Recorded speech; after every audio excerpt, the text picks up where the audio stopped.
Hak angket untuk mempertahankan demokrasi. Dr. Rino A. Sa'danur.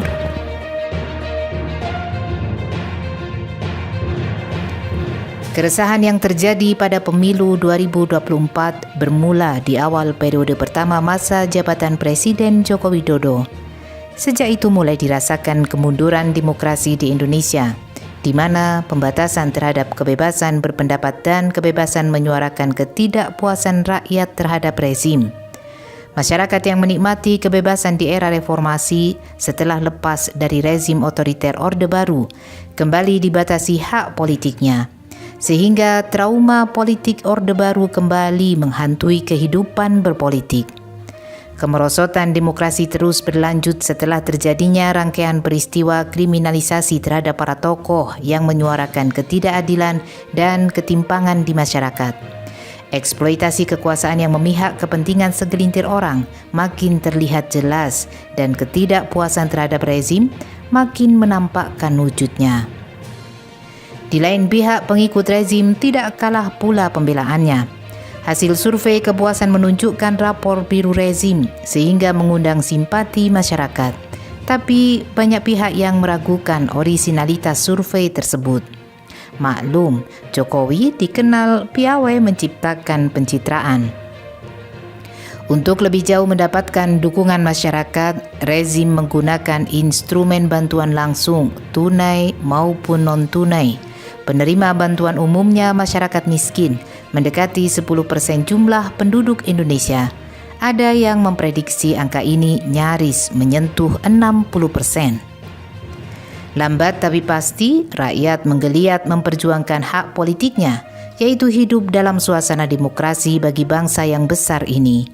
Momentumnya tepat ketika Anies Baswedan dinobatkan ikut dalam kontestasi Pilpres 2024.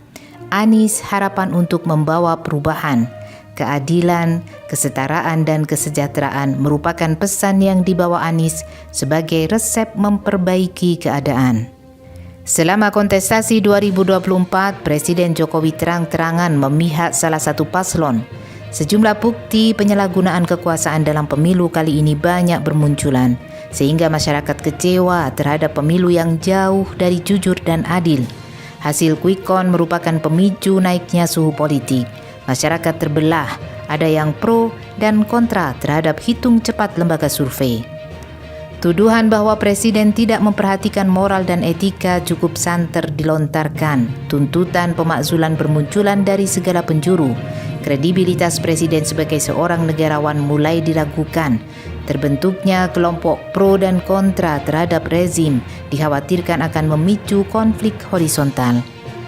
Partai pun mulai bersuara untuk menggunakan hak angket di DPR sebagai mekanisme untuk membahas situasi kepemimpinan negara umumnya, hasil pemilu khususnya.